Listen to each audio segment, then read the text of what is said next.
What's going on, everybody? Hideous Thoughts coming at you with another Black Desert Online video for console. This is episode 13 of my Black Desert Online series for console, and in today's video we've got a very good video coming up. It's something that's been highly requested, and it's something that a lot of people have been waiting for a long time. Today we're going to be talking about nodes. We're going to be talking about node management, how to set up a worker empire, and we're going to be going over everything between what is a node, what's a resource node, and what you can do with them, how you get them all, and how you can make money with them. And everything in between and outside and left and right. We're going to try and cover absolutely everything. So I'm sorry if this video is going to be a little bit of a long one. What I'm going to do is I'm going to timestamp it so that you guys can skip through and you can go. I'll timestamp each town, because what I want to do is I want to go through each town. I want to go town to town: Velia, Heidel, Calpheon, Karma. I want to go and have a chat about each nodes in each town and surrounding areas, and go over all of the nodes and kind of give you guys a really good understanding about what's available, what you can get, and kind of like what you can do with everything as well. So yeah, it's going to be a long one, but you guys will be able to skip through with the timestamps, and that's going to help you guys find a particular area that you're looking for. Alright, so let's get into it. Alright, so the first thing that you guys are going to need to know is, what is a node? So if you go into your world map, you're going to... I don't know if your map's going to look like this, depending on how new you are. You may have uncovered some of the map, you may not have. When you're starting out the game, you're going to be starting out at somewhere around, I think it's here, the Ancient Stone Chamber. Okay, and the rest of the map is going to be all covered in clouds, and you're not going to be able to see anything. So kind of like this here, there's going to be all clouds everywhere, everything's going to be hidden, and you're not going to be able to see too much, right? So as you are going around the map and you start exploring more areas, you're going to start to uncover, and your map's going to start to look like this. And so basically what all of these little circles are, these are called nodes. Every single node is connected to a town or a city in some way or another. The different types of nodes, I will explain to you what they are so you can see. So this one here is a town node. Every single town or city, there's a worker NPC, someone like a work manager, someone you can go and you can hire workers from. Okay, that's probably like the most distinctive thing about a town, is if it's got a work manager, then you're going to be able to speak to and hire workers, and then around this major node you've got all these little ones like this. So the next type of node, so you can see this here, the picture looks like a castle. This is called a city node, and the difference between a city node and a town, they both have the same function. So for example, I'll show you a town Tariff. Okay, so you can see this Tariff has got like the houses there. So this is a town, and the big green ones with the city, those are with the castles, those are city nodes. The only difference between the two is that the cities generally have more options available for housing, in regards to like what kind of workshops are available, but also lodging as well. You can generally get more lodging available in the cities. Okay, so the next one that you're going to be able to see is ones that look like this here. This is a trading post node. Generally these are used as connection nodes, but if you go into the town, if you go into the node and you go into menu, these generally have kind of houses available that you can use to do different things. So you can see, for example, in this one here, in this house, it's available for us to get a tool workshop, a refinery, and a residence, and a crop factory, a residence, and storage, etc. Okay, so That's generally what these trading post nodes are. The other thing that they also have is they have a you can see that little wheel there, that right there, that's the symbol for a trade manager. So the trading post nodes generally have a trade manager that you can go to and you can trade items. Just be aware that if the trade manager is not in a city or a town, you generally have to have the node active before you can before the trade manager will let you use him. So the next one is these ones here. You can see that they look like this. This is a straight up connection node. Generally these have some kind of resource available, but if you don't want the resource, you use them to connect so that you can get access to nodes further down the line.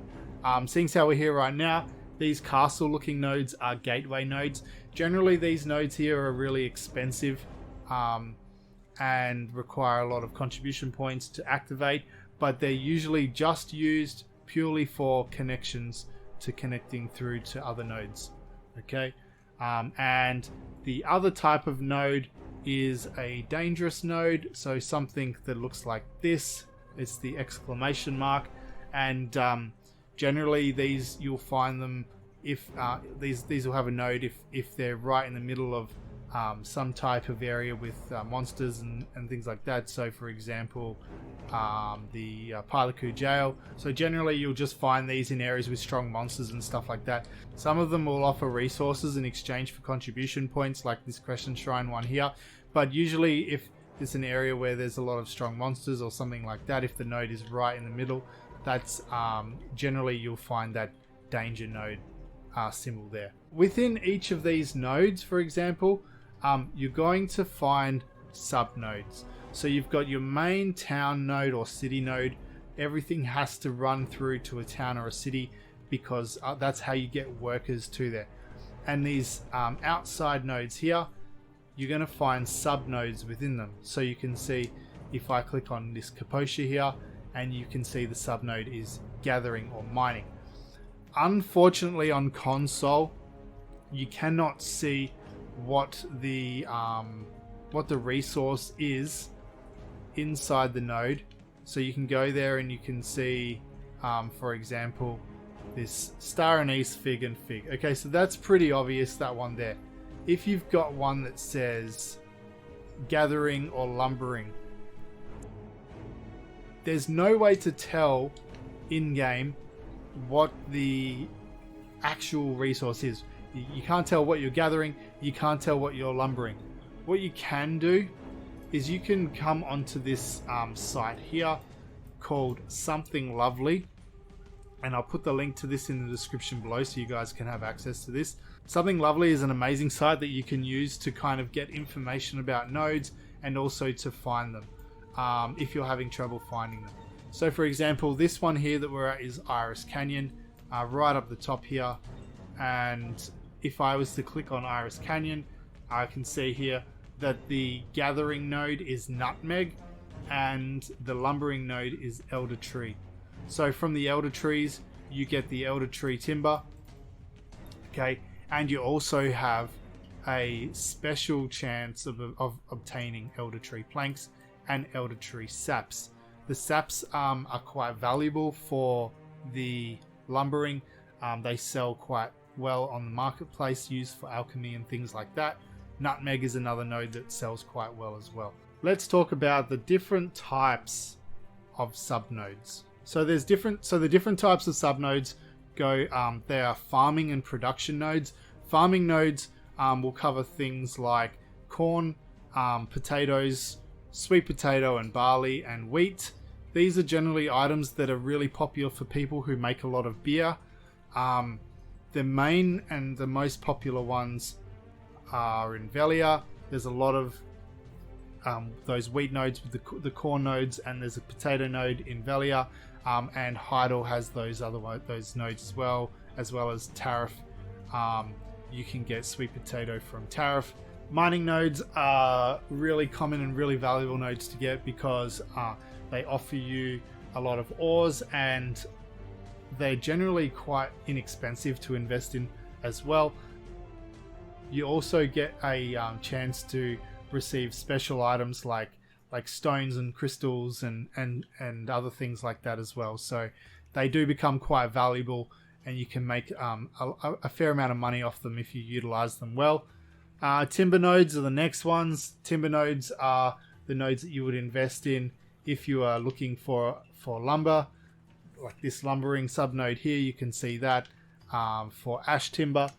And the other one are the fish drying yard nodes. So for example, all through the sea, you've got these fish drying yard nodes where you can send workers to get some dried fish. And excavation nodes. Excavation nodes are can be quite valuable depending on what your goal is. Generally they can be a little expensive to invest in. Like for example, this one here, Lynch Farm Ruins, it's only 2 contribution points, so this one I wouldn't consider an expensive node. It is the only node in the game that you can get an item here called Trace of Savagery. And the good thing about the excavation nodes are they're quite valuable. You can get all these traces. Traces are really useful for crafting certain items, and generally are a little bit more difficult to come by like killing monsters and things like that. So, and also with traces as well, they're quite valuable. They do sell relatively well in the central market. There's usually always a demand for them. Some of them are worth more than others, but they are quite valuable, so you can generally sell them for profit if you are not doing any crafting or anything with them. The other thing with excavation nodes is generally they're a little bit harder to obtain. A lot of the time you do have to go and talk to the node manager, and you have to go and pay energy, and the node manager will activate that excavation node for you so that you can get that particular item. Okay, so a good example of that is this ancient ruins. This one here. Okay, this is the only node in the game that you can get this one here. Where is it? Trace of Chaos. Okay, Trace of Chaos is a very valuable item that you get from the excavation nodes, and it's very useful for crafting like gold jewelry and crescent rings and things like that. Okay, and then we've got the investment bank nodes. So if you were to enter a town like Calpheon, you can see this investment bank right here. 1, 2, 3, 4. This has got 4 investment banks here, and you can invest into these, and you pay a particular amount of money, and you have a chance of turning that money into more money. I'm not going to go into too much detail on it because that's a topic in itself, but generally that's what the investment bank nodes are, is something that you can use for investing money. There's a lot of up and down information about whether it's worth it or not. It's not something that I personally do, but it's there for you if you want an extra way to make a little bit of passive income. And the last one is the specialty nodes. Occasionally you'll come across a node that has specialty like this. So to get the specialty node, you do need to have a rank 1 house in the nearby town. And basically what that allows you to do is it basically allows you to craft an item that's worth anywhere from 6,000 to 50,000 silver and you can sell it at the local trade manager. It's not really something that I find overly valuable, but they're there for you if you want it as well. So that's basically a subnode. Now what you would do is you would go and invest contribution points, and what I can do is I'm going to link my video that I did on how to obtain contribution points in the up the top right now. I'll link that for you so you guys can go ahead afterwards and watch that contribution point video, because when you're investing into these nodes, they do require a lot of contribution points, and you're also going to need energy as well. So with all the main cities and towns, you don't need to invest contribution points into those. But for example, if you wanted to get a resource node, like Pilgrim's Haven right here, and let's say I wanted to get this mining node, what I would do is I would go and invest this contribution points, and you can see up the top I've got 332 total contribution points, and I have 14 available. And you can see my energy there is 392 out of 392. So let's say if we're going to that Pilgrim's Haven, and I'm going to invest contribution points into this. I want to activate this node, so I'm going to click on that, and I've invested 3 contribution points into that node, and you can see now that it's kind of lit up.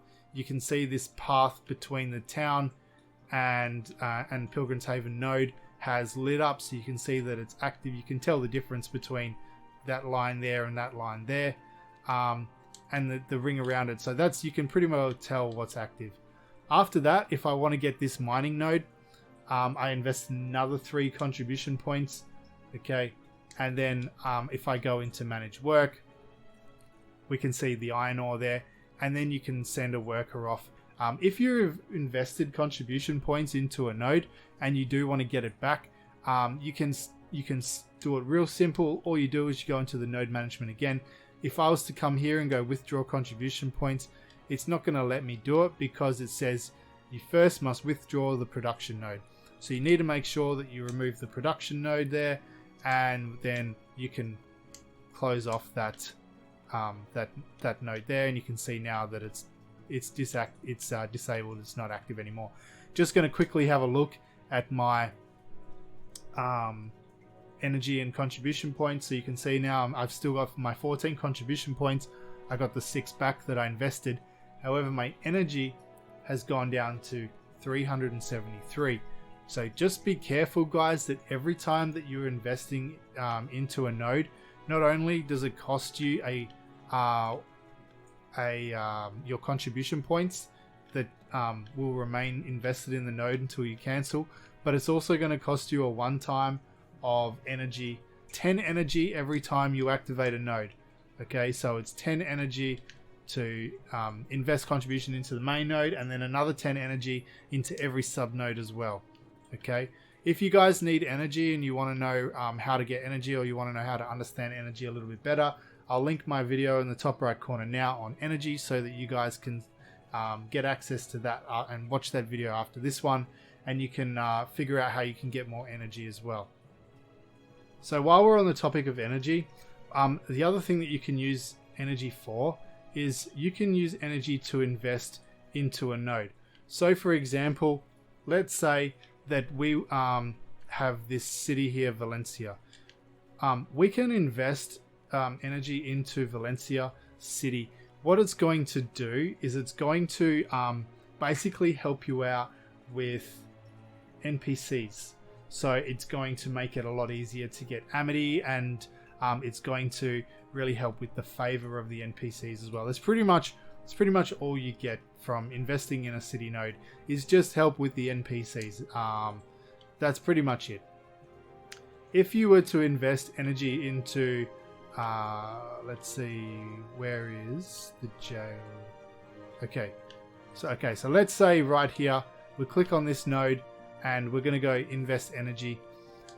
What we can do is this goes up by 10. So you can see that if I go max quantity to 37, that's not 37 energy, it's 370. So it goes up by 10. So what you can do is you can do this in lots of 10. So let's say if I want to invest 100 energy, I'll just put in 10. And that's going to invest 100 energy into the node. What that does is it's going to allow us to increase the drop rate that we get from killing the monsters there in that area. So for example, if that node was level 1, we have a 5% drop rate on special items. This isn't trash loot items. This is special items like accessories and items that are valuable.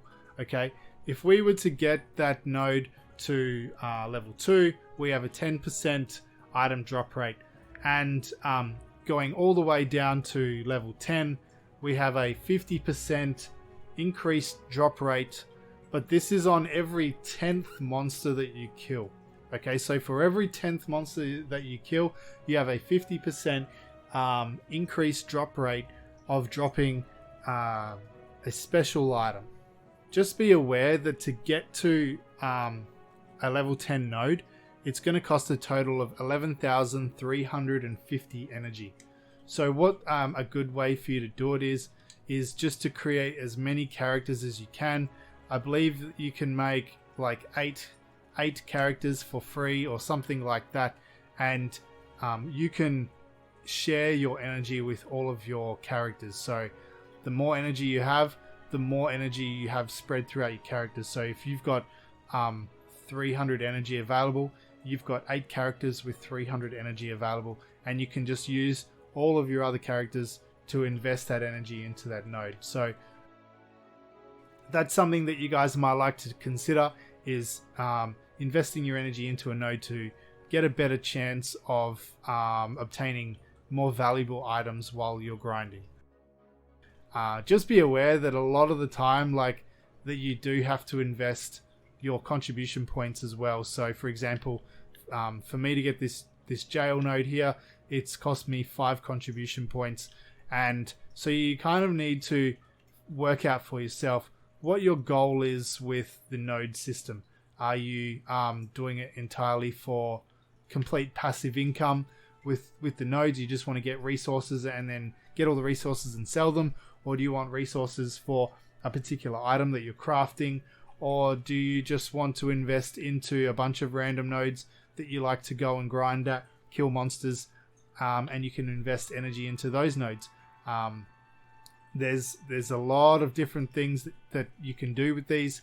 So you kind of work out what your goal is with the nodes, and then you can distribute your contribution points evenly. Because once you get up to around 300 contribution points, even like, so 350 is the soft cap, but even like 300, it starts to slow down a lot. Once you start getting up there, getting the contribution points starts getting more taxing and starts taking a lot longer. So that's something that you guys will consider as well. Okay, so we've covered like what is a node, what's a subnode, how you can look at the node information with something lovely. You can go into a node and you can and you can click on that node and you can see what items are available. Then we've talked about the different types of nodes that you're going to see around the map.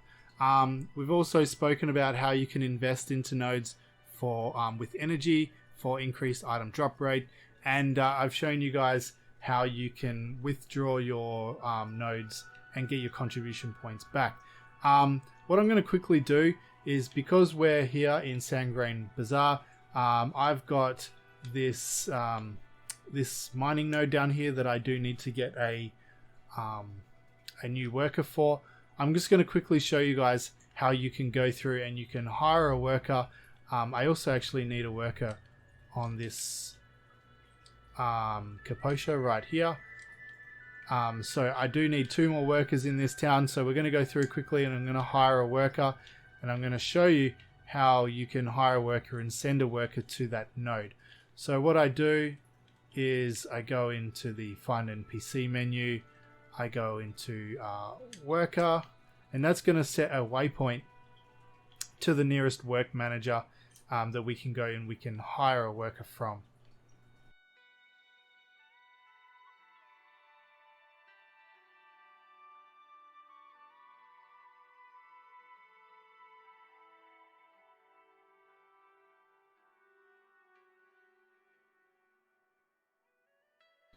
Okay, so here we are. We're at the work manager, the work supervisor.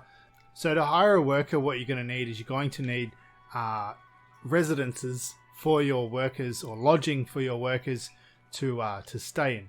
So you can see if you go in and you enter into a particular thing, you can see there's a couple of different colored houses here. The white ones are the ones that you already have contribution points invested into, and you can see their little bed symbol, little yellow bed symbol. That means that's the symbol for lodging. The blue ones here, the flashing blue ones, these are the ones that are available. Okay, so if I was to go press triangle, go to purchase house, and I can go, just to save myself a bit of time, I can go into purpose. With each of these houses, you can find different things available. You can find storage if you need extra storage for a particular town. Storage is useful if you're crafting and you need extra storage space for items and things like that. Crop factory if you're doing farming and you want workers to make a particular item for you with your crops, if you want to make crates or something like that. Horse ranch if you need extra stable slots. Lodging is the one that we need for workers. Refinery if you want your workers to make particular items for you with any minerals that you have. Wood workbench obviously is crafting wooden items. Mineral workbench is good for having workers make things for you like steel or certain iron or copper bars or something like that. Tool workshop is having workers make tools for you. The residence is you can put furniture in your residence, and you can see like a bed and items that you can go and rest on your bed, or you can put cooking or alchemy tools in there, and you can go in there and you can do some cooking or alchemy.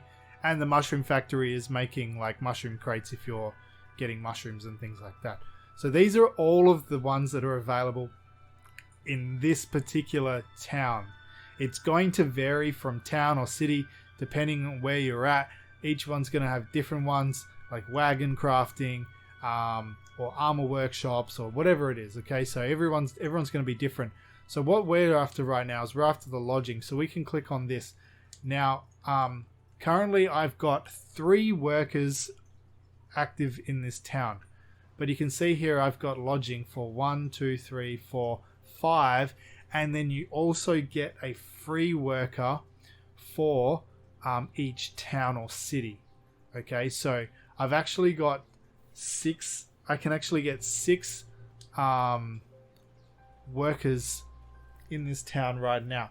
We don't really need that much. So what I'm just going to quickly do is I'm just going to quickly get some of this contribution points back, right? So if I was to go here, all right, so there we go. So now it's tidied up a little bit. You can see I've now got lodging for 3 workers, so that's the 3 workers that I have right now. I can actually also hire another one because I get one for free. So what I need right now is I just need lodging for 1 more worker, because remember I said we needed 2 more workers, so we get that 1 extra for free, and we need to have lodging for 1 as well.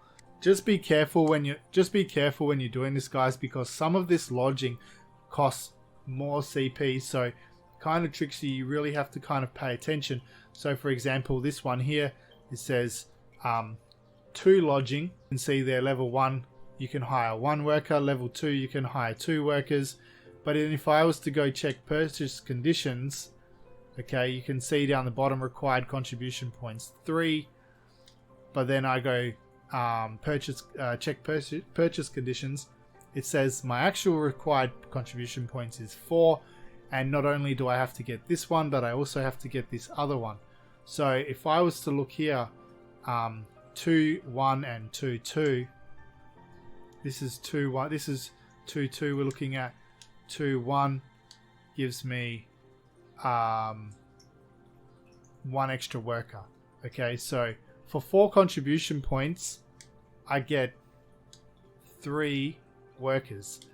For me, that's not really a good value because I try to get 1 worker per contribution point or better. Okay, sometimes you can be better off and you can get more, but if you can work it for roughly 1 worker per contribution point, that's good. So this one here that I'm looking at right now, this one here was 3 contribution points, and I only get two workers out of it. So again, that's not a really good value one. So if I was to come here and I was to grab that's one, and then I can get this one.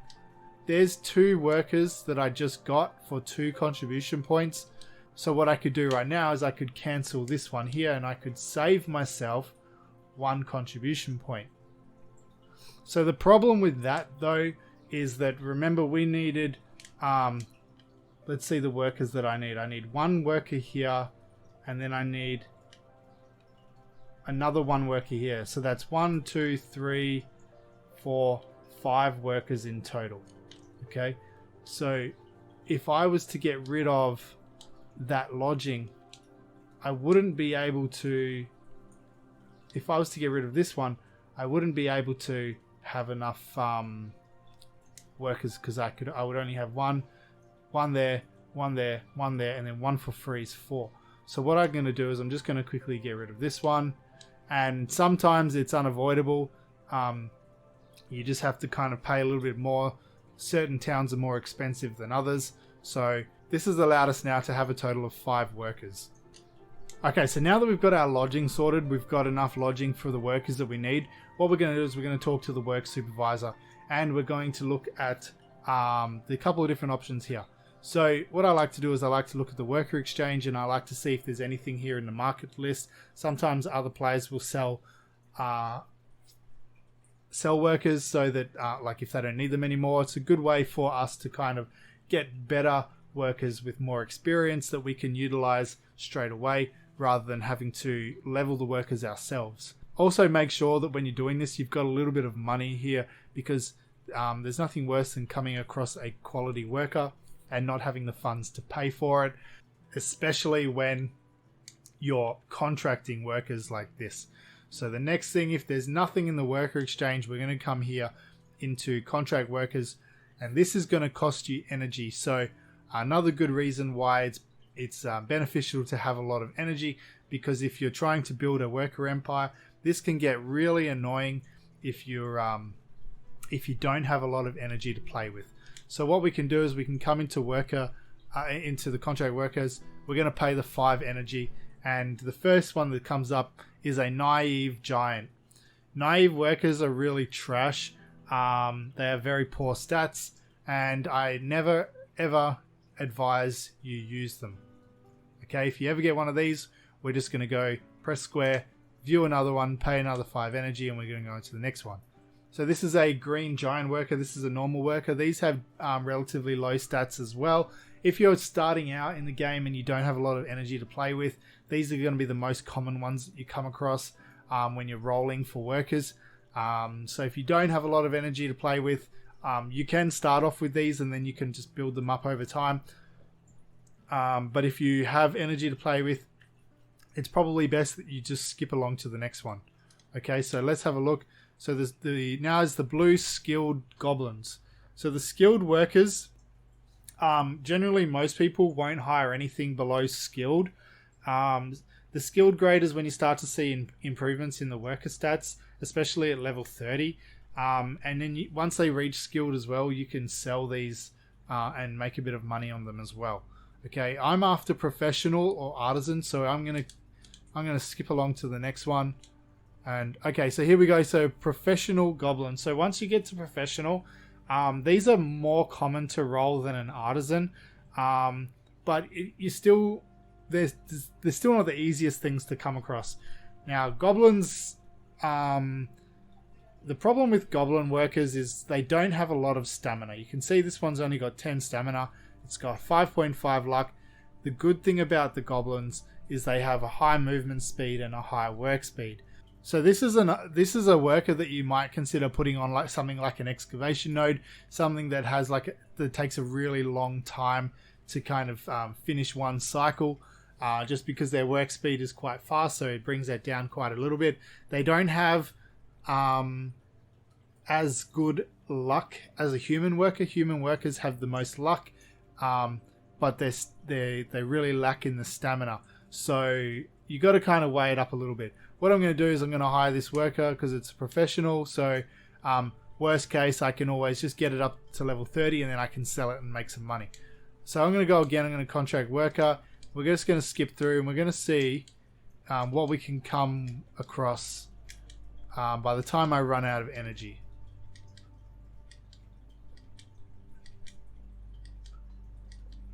So human worker you just saw. I'll just stop on this one so you can see the work speed of a human worker. It's not as fast as a goblin. It's faster than a giant.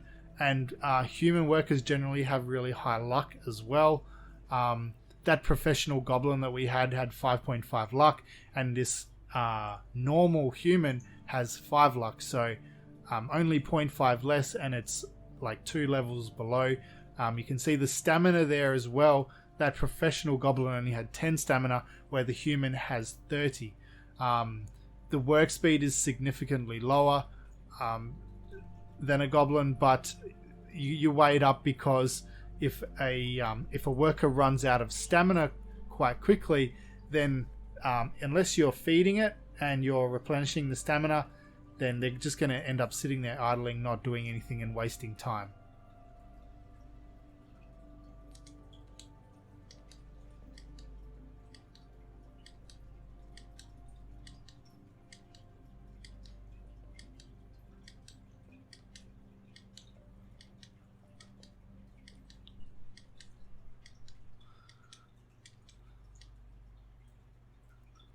Okay, so we've come across another professional goblin worker. What I'm going to do is I'm going to grab this one as well, and I'm not going to be able to hire another one just because we don't have the lodging for it. If I go now into contract workers, it's not going to let me do it. It's going to say you cannot hire any more because I need to get more lodging.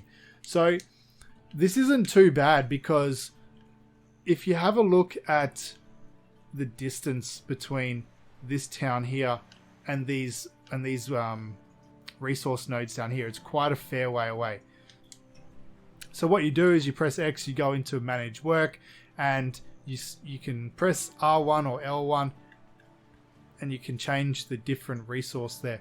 What you do is you go to the worker that you want to put on there, set the number of repeats to 50,000 so that it's going to repeat this 50,000 times or until it runs out of energy, and then basically all you do is you press start work. Before we do that, you can have a look at the time. The estimated work time is 58 minutes and 15 seconds. The distance 3,814. The work speed for this worker is 90. Movement speed is 4.5 and the luck is 5.5. I'll explain a little bit about those and what that means, but let's get this worker started on here. So we just press square now, and that worker's headed off to that node, and it's going to gather those resources for me. The other one we can just go and we can put onto here, this mining node, and it's good enough for now. Because it's closer to the town, I would probably have preferred to put something like a human on there, but that's okay. We've got that one there. It's professional, so it's definitely not a horrible worker to be using.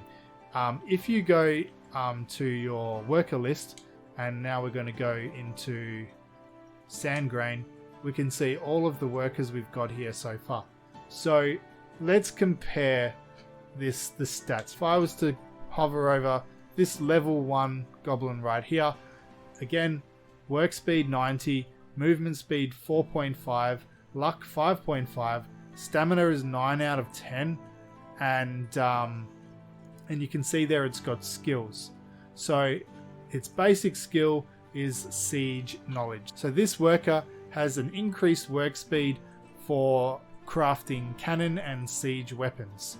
Okay, let's look at a level 30 goblin and compare the difference. Okay, so we've gone from 90 work speed to 108. Our movement speed is 6.69. Our luck is 10.43. Our stamina is still 10. And the skills that we've got are thrifty. This one's got a 7% chance of returning 10% of one material during crafting. So that's basically like an increased proc rate. It's got an increased work speed of 3. What Simple B is work speed plus 1.5. Simple C, work speed plus 1. Work supervisor C, more work speed. Polishing knowledge, jeweler work speed plus 5. So if you're crafting jewelry, you've got a plus 5 work speed there.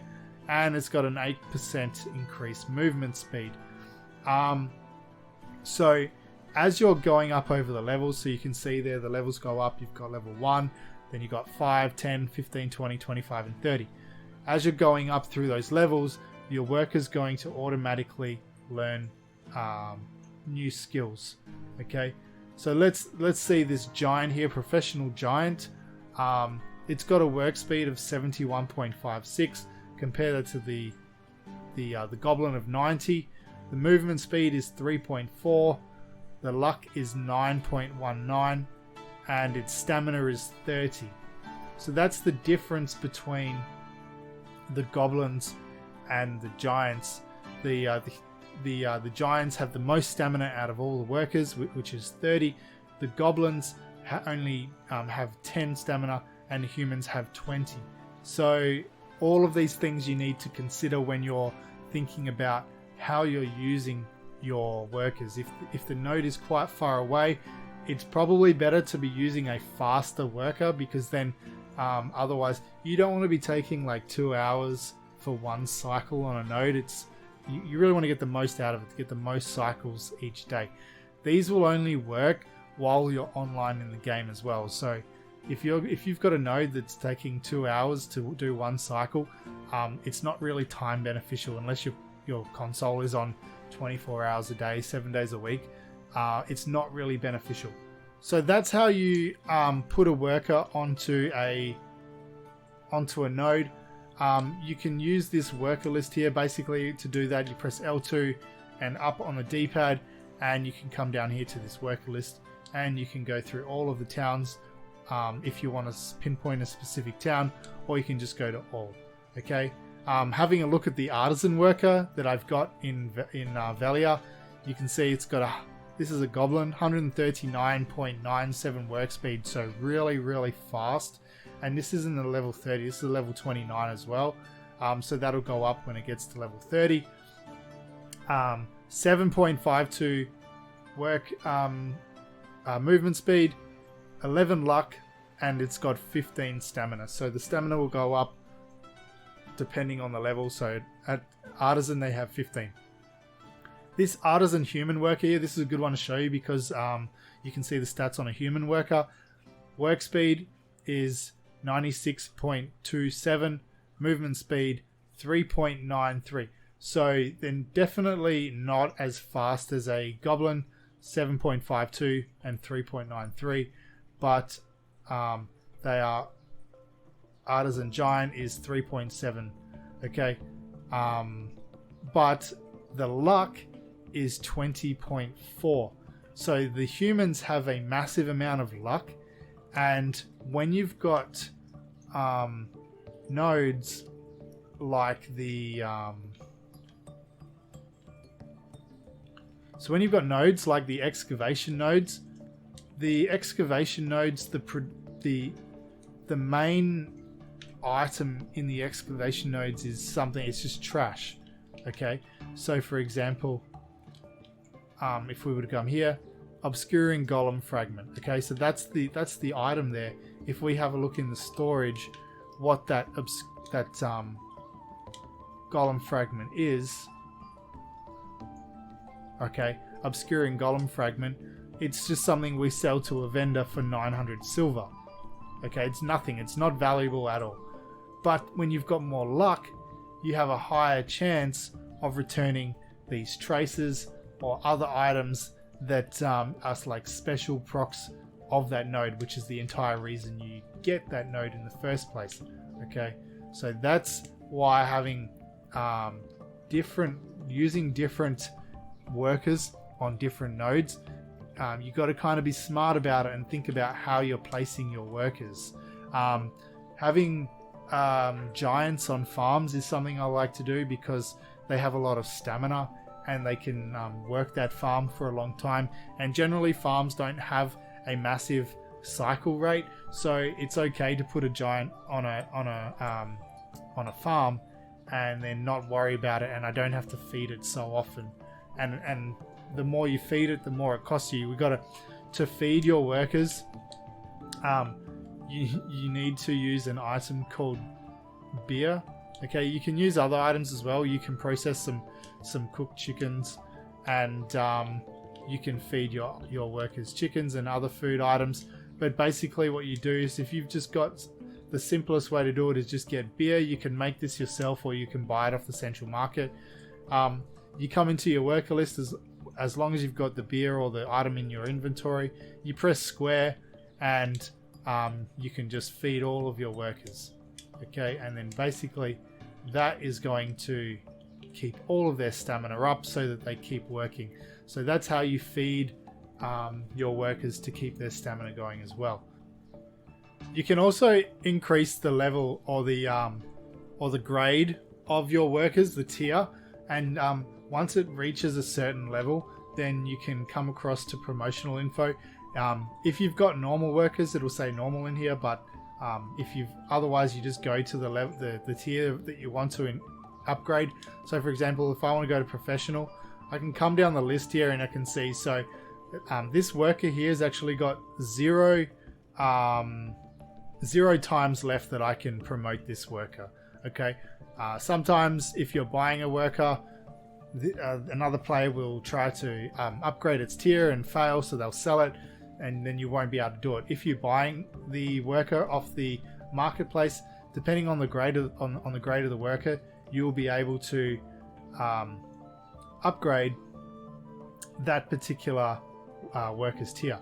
So I don't have any free right now that I can promote. What you could do is, you can see here for this one, it's got 3 chances left to upgrade its tier. What I could do is I could come across to the worker status, and I could find one that I wanted to.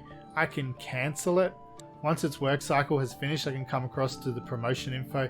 I can find the worker that I want to promote, and I can hit that promote button, and I can try and increase its tier.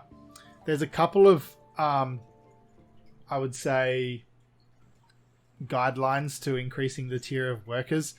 So if you've got normal workers, I wouldn't try and increase their tier until you hit level 10. If you've got skilled workers, I wouldn't increase their tier until you hit level 20.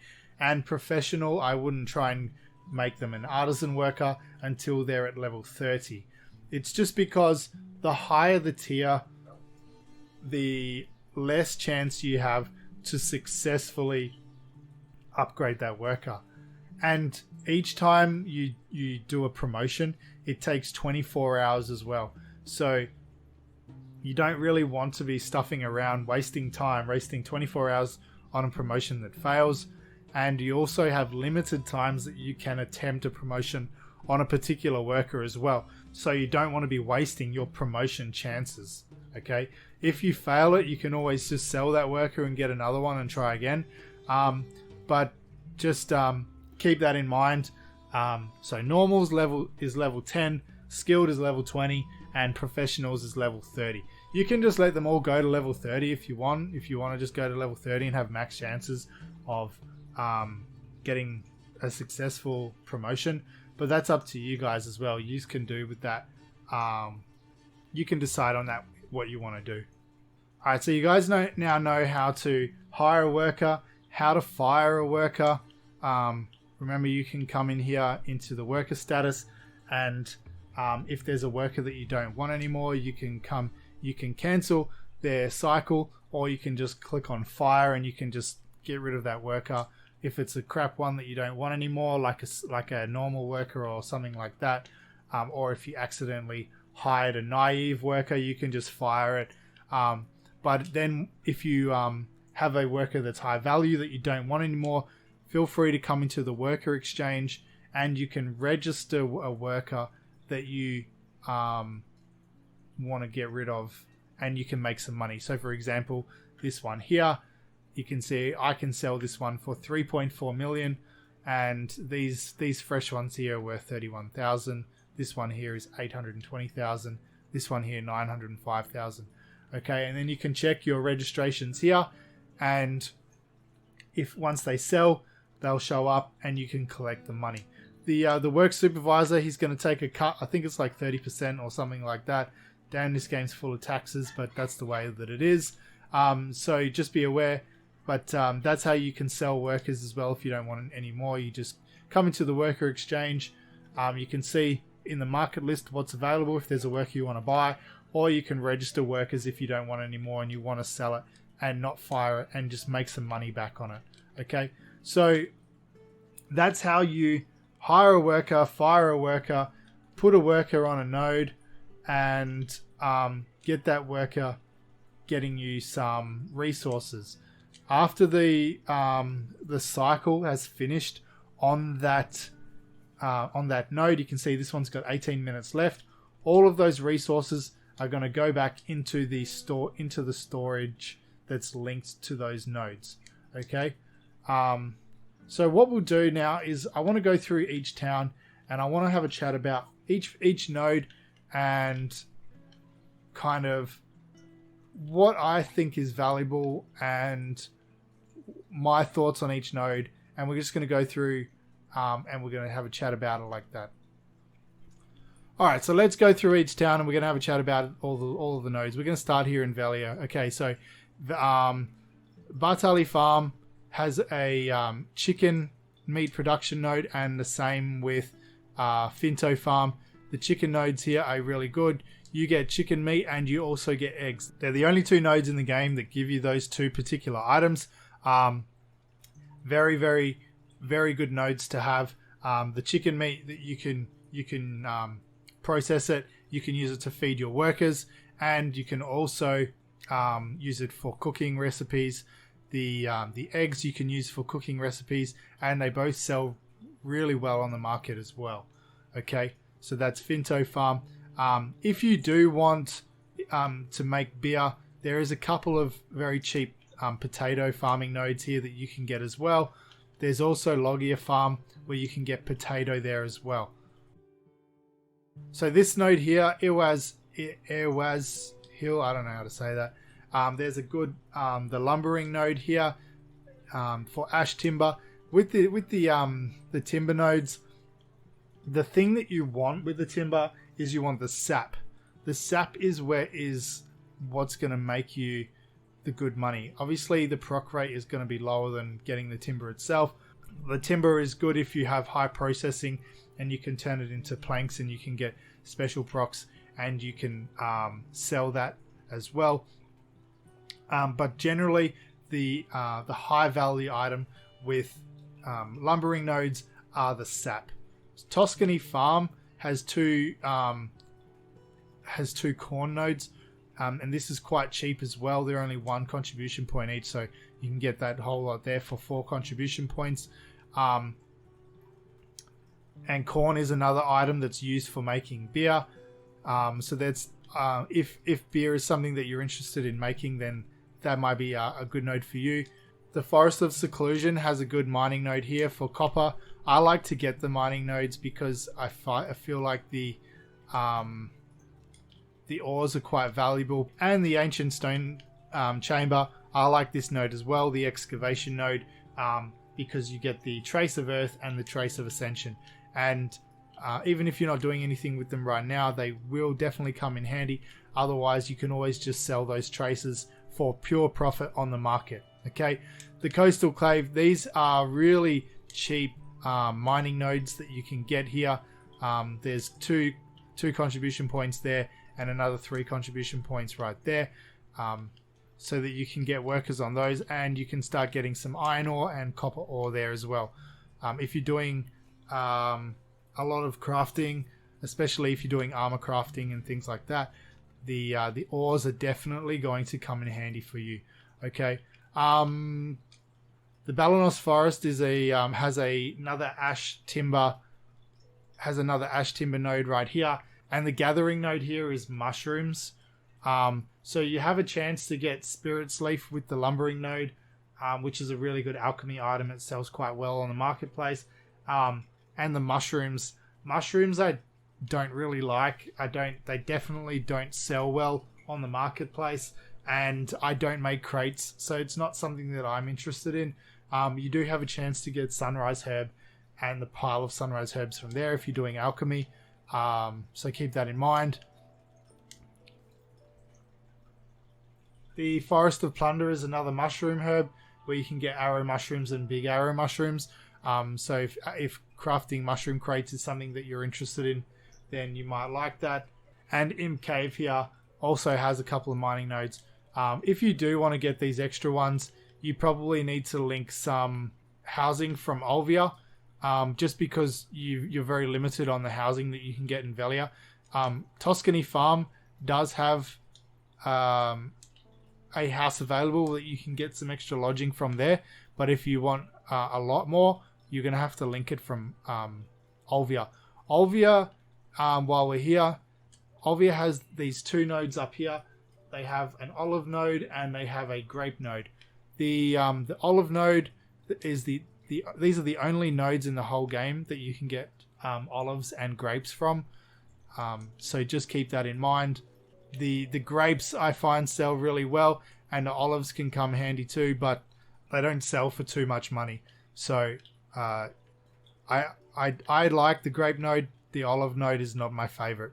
Okay, heading down into Heidel. Heidel has a lot going on down here. Starting off with Alejandro Farm. So in Alejandro Farm, you've got a pumpkin node and you've got a honey node. It's the only honey node in the whole game, and honey is quite valuable. There's a lot of different things you can do with it. Pumpkin is less valuable. It doesn't really sell the best on the marketplace, but it's something that you might be wanting to get just for a little bit of extra income. Next up is Lynch Farm Ruins. The gathering node here is mushrooms. Again, not something that I find valuable. Mushrooms don't sell well on the marketplace. The excavation node here is very, very valuable. It's the only excavation node in the whole game where you can get Trace of Savagery. You also get Trace of Hunting here as well. Okay.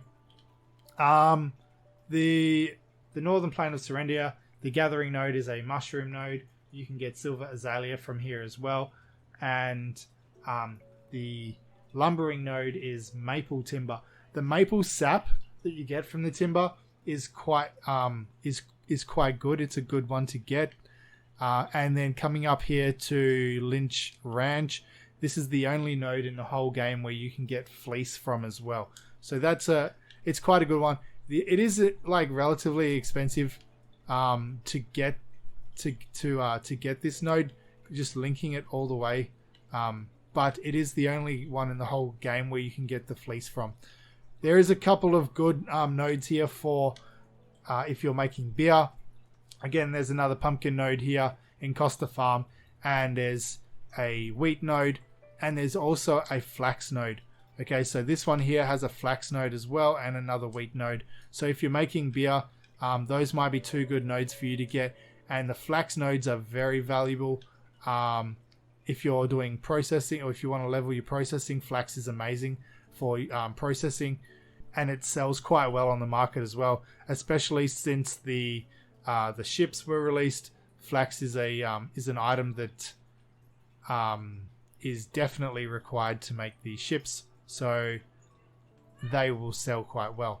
All right, coming down into Glish. Glish has a couple of good mining nodes here, so they're quite cheap. I definitely like these ones. The gathering is a mushroom node for cloud mushrooms. You also get the big cloud mushrooms here, and the mining is lead ore. You do get powder of time from there as well, but the lead ore is the most valuable one. And the southern Cianaga in the gathering, cloud mushrooms in the gathering, and iron ore in the mining node. You also get the rough mud crystals as a special proc from that as well. So that's a good one to have. It's relatively inexpensive. It's only 2 CP to get that.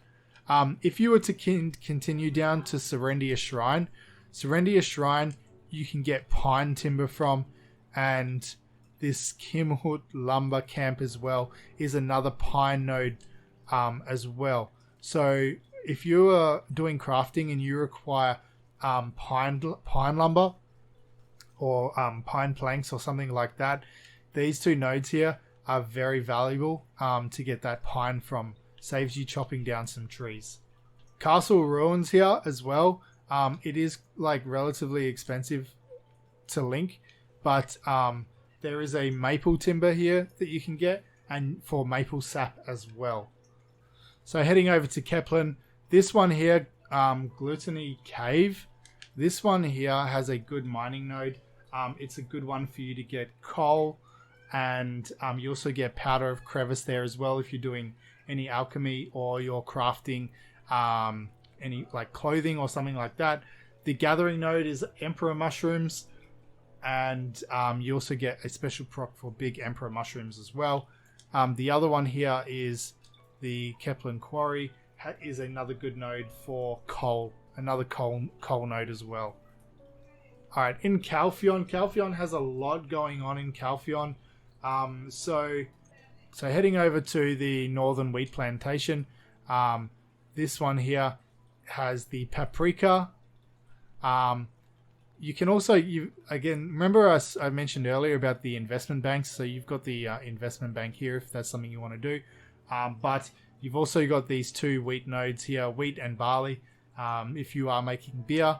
And you can link them through to the old dandelion, which has got a good birch timber node here, and you get the red tree lump as well. The red tree lumps sell quite well on the marketplace, and then you can link this one up here to Karudo Cave, where you can get tin ore and the rough red crystals as well.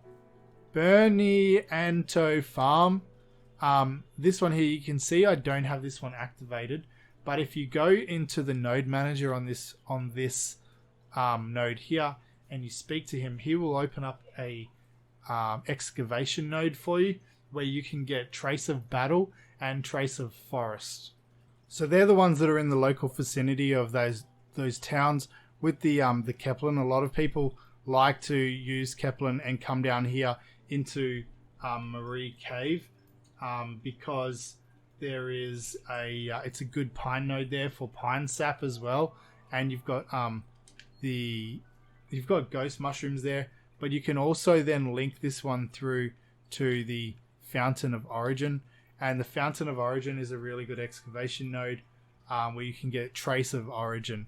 I don't have this one linked because I have these excavation nodes down here, and it was cheaper for me contribution point wise to just utilize Duvencrune than it was to link it all the way up to Keplan. So we'll keep going left a little bit, and then we're going to head back over towards Mediah and Valencia region. Heading to Trent. So the Lumberjacks rest area here has another lumbering node for cedar timber. And you can link that one up through the abandoned monastery and then into the tree ant forest where you can get the fir timber, and the special proc there is the bloody tree knot. These timber nodes here, it's not something that it's really like interesting me too much at the moment. When you've got limited contribution points, you got to kind of value it and see what's worthwhile and what's not. And at the moment, these timber nodes are not overly valuable for me at the moment. Just so you guys can get an idea about what's where and what's what.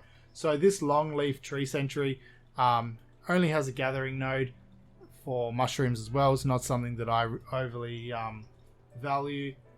And coming down into the longleaf tree forest where you can get cedar sap from the cedar timber as well. Alright, so heading over into Kamalsyvia, so you can see kind of what I've got going on right now. There is some mushroom nodes here around Polly's Forest where you can get the blue umbrella mushroom, and the special proc there is the pink trumpet mushroom, and then Looney Cabin as well for the white umbrella mushrooms, and Weenie Cabin for the volcanic umbrella mushrooms as well. So they're quite a unique item that definitely has its value in the game. The straight down south of Grana here, okay, in southern Kamalsyvia, you've got a knock ore node here with the powder of crevice as well. Knock ore is definitely something that's quite valuable, especially if you're crafting particular items. The one that I've got here is the Lake Flonder. Lake Flonder is knock ore, and you also get the powder of earth as well. Coming up into Hollow Forest for the mining node up there, and that's another knock ore node. And then I'm heading over into this excavation node over in Tooth Fairy Forest, and that's giving me the Trace of Forest 2. And then I'm coming up into the Loopy Tree Forest up here for the Loopy Tree Timber, Loopy Tree Plank, and the Loopy Tree Sap. So the reason why I'm getting all of these items is because I'm crafting the Forest Path Wagon. It's the only wagon in the whole game that doesn't run out of durability, and it requires a lot of items. We don't have this area up here yet. This is Star's End.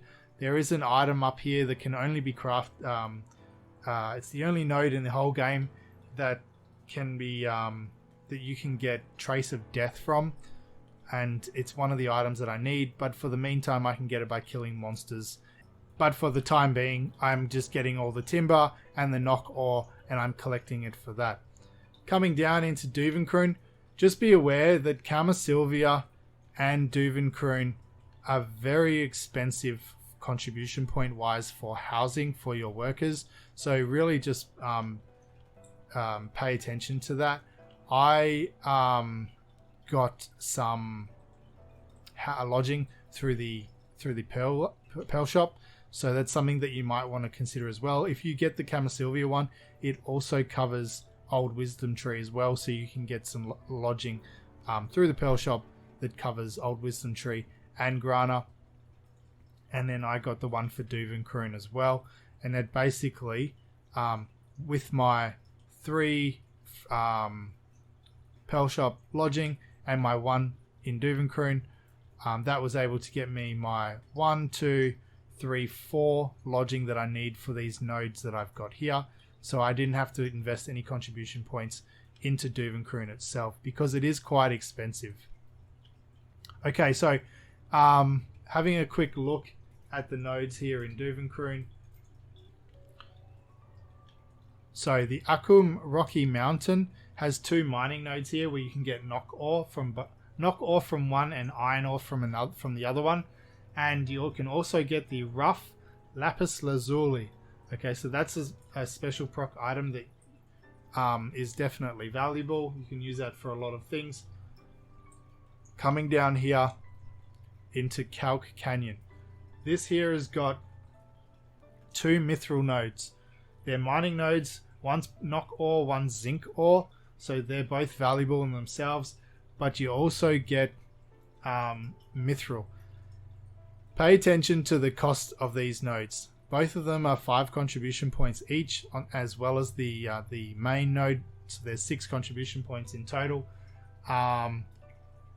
The gathering rate for mithril is absolutely terrible. With two of these mithril nodes active, I think I maybe get 1 mithril a day. Okay, so under normal circumstances, I wouldn't invest into these nodes. However, I am actually do need the mithril for something that I have coming up. So I've decided to invest into the mithril nodes there. You can see in about 1 month of having those mithril nodes on, I've got 36 mithril. Okay, so it's very expensive for the for those returns. You do get the mining items as well, the knock ore and the zinc ore. So you get the value from there.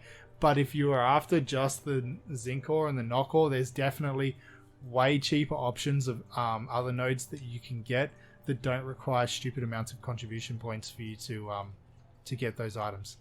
Shakatu Necropolis is another excavation node, and you can get trace of memory from there as well. And then we've got the Fountain of Origin that we covered before. So that's Duvencrune. There's not really like too much else going on around Duvencrune. There's the Duvencrune farmland here where you can get barley and corn from. But again, 3 contribution points each. If you want those, definitely I don't recommend getting those nodes because they're quite expensive. And from Marak Farm, again, corn and barley, another 3 contribution points each. It's not something that I would be investing in. There are far better and far more cheaper nodes that you can invest in for those 2 items. Okay, moving over to the Mediah region. So Altanova. So coming down here into the abandoned iron mine. The abandoned iron mine, you've got zinc ore and iron ore there. You also get platinum ore from the zinc ore mine, and you get rough black crystal, powder of darkness, powder of time as well from all of those. So that's definitely an incredibly valuable node to get. Yes, they cost 3 contribution points each, but the platinum ore is definitely valuable there. Up into Kasula Farm here, if you were to connect this one to Tariff, this one here has a cotton node and a cinnamon node. The cotton node you can get the cotton yarn from, and there's no proc from the cinnamon. But so if you're leveling your processing or you want to make some money from selling the cotton, you're welcome to grab that node there as well. And then coming up here into the Omar Lava Cave, we've got zinc ore and coal. So from the zinc ore, you also get platinum ore again. You get powder of time, and from the coal, you get rough rubies and powder of crevice too. So I like that node because I definitely use a lot of coal, and the platinum ore, zinc ore, they're definitely going to come in handy too if you're doing crafting. Mediah Shore has a mining node here as well, which is copper ore, and you also get the rough opal and the powder of flame from there too. Coming over into Shuri Farm, where you've got sweet potato. Okay, so you can get sweet potato there, and you have a special proc of the high quality sweet potato and the special sweet potato.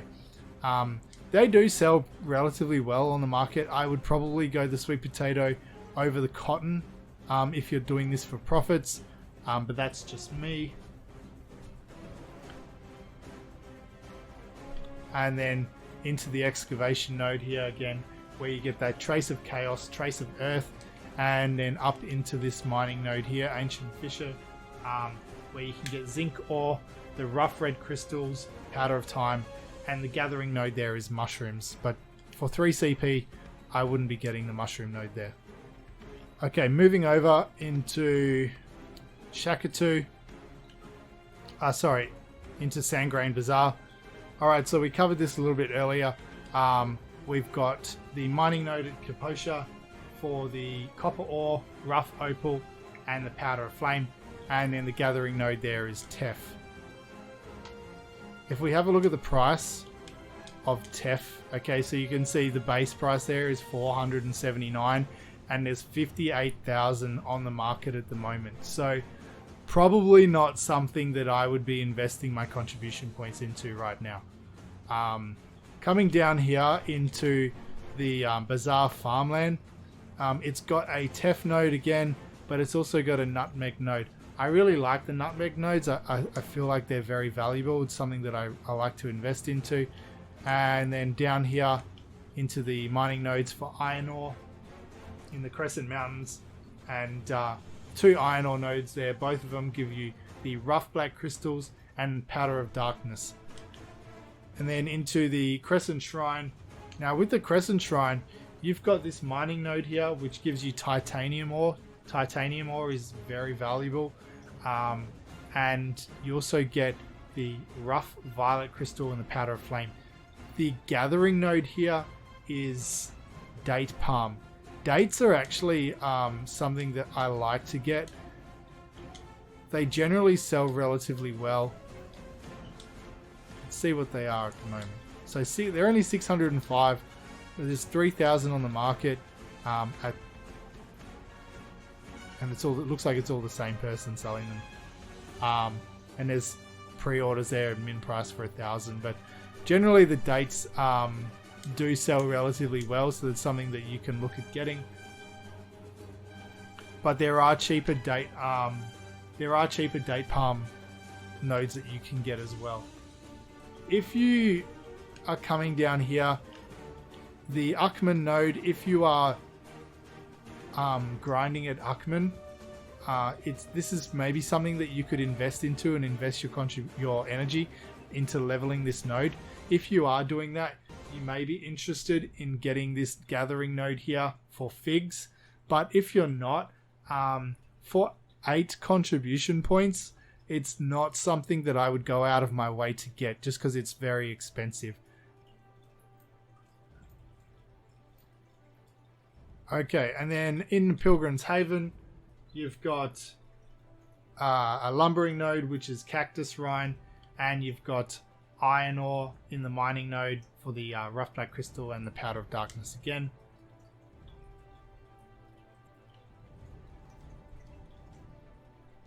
Just coming down here a little bit, you can see Pujia Canyon. This mining node here is another copper ore ode where you can get rough opals as well. But I do find these really expensive. So this is 3 contribution points to activate this node, and then another 3 for the mining node. But you need to connect it all the way from Shakatu as well. And then coming down into Basham Base, it's got another 4 contribution points to get this node for iron ore. It's not the cheapest iron ore node by a long shot, but there's those 2 nodes there if that's something that you want to consider as well. Coming up into Shakatu.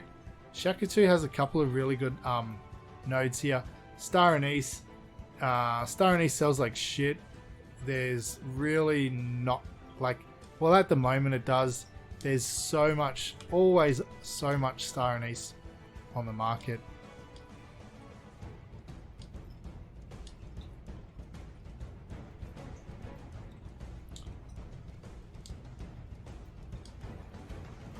So, it generally you always have to sell this at min price to get it to move.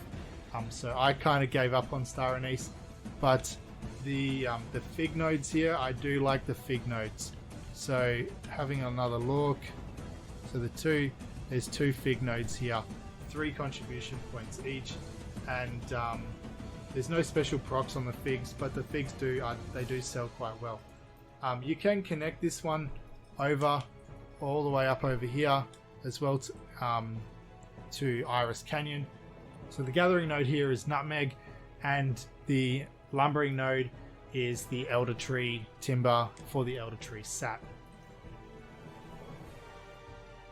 The Bamboo Valley here has a good Freaka node. That's something that sells quite well. Kamach Canyon has a good mining node here, where you can also get vanadium ore and the rough blue crystal as well. And the gathering node there is Star Anise. Coming down into Valencia. So at Valencia Plantation, you've got a few different options here. The pistachios, there's 2 pistachio nodes in the whole game, and they're right here. Erdel Farm is the other one. Okay. So you've also got another date palm node here that you can get, and you've got the Freaka as well that you can get. Up at the Erdel Farm, you've got the pistachio, you've got the date palm again, and you've also got silk here as well. I do like this silk node. This one here, the Fohalam Farm, it's only got 2 Tef nodes. And then moving over to Arahaza Town, you can connect all the way up the top here. This has got some really good mining nodes. So going all the way up, you've got the Gavinia Coastal Cliff. This has got a good mining node where you can get vanadium ore and the rough opals. The gathering node here is mushrooms. It's not really something that I would waste contribution points for mushrooms all the way up here. The Gavinia Great Crater. This is another titanium ore node, and you also get the rough violet crystal from there. And the Gavinia Volcano Zone, these two mining nodes, one is vanadium ore and one is titanium ore. So I really value these three nodes up here. And if you wanted, you can also get sulfur from the Raud sulfur works down there. If you have workers coming across from Valencia, you can get this one here, which is a palm forest. These are palm forest nodes. So you can get the palm timber, palm planks, and you also get coconuts from there as well. The coconuts do sell quite well on the marketplace. And you can also get the sand dune if you're interested in getting this gathering node here for Cactus Run. Another thing that you can do with nodes as well is you can connect nodes for trade routes. Okay, so for example, if you're crafting trade crates, you might want to connect nodes because what happens if you're, let's say you've got a workshop in a town and you're crafting a crate, you want to send that crate to the furthest town possible. So something like going from Grana to all the way over to Valencia. Okay, you're going to get a desert buff, a desert bonus, a distance bonus, and then the bargain bonus from the trade manager, because you get a distance bonus for selling trade items from a faraway town. So if you were to do that, basically what you would do is you would come through and you would connect all the nodes all the way through, up through here, all the way around, and then down into Valencia. This requires a lot of contribution points, so it's something that you need to consider if it's what you want to do, trading items. You can actually make a lot of money for it, and it's a good way to get up your trading experience as well. But basically, that's another thing that you can do with the nodes is setting up for trade routes for selling crates. Just touching on connecting nodes really quickly, guys.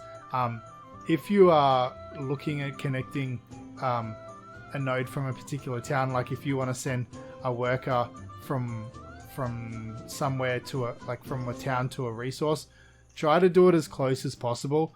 Like there's no real benefit in linking towns together. I personally believe that it's a waste of contribution points.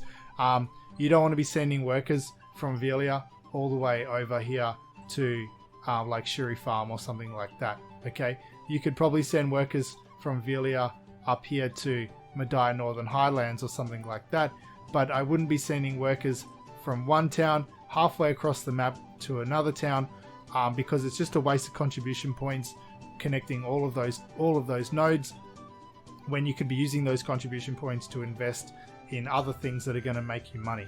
So keep that in mind, guys, as well. Just if you've got a worker in one town, try to utilize it as close to that town as possible, and don't link towns together unless you're crate trading.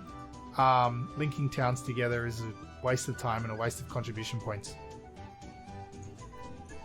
Alright, guys, so I think that's pretty much it. I've covered a whole lot of information on what the nodes are, the different types of nodes, and the different types of sub nodes.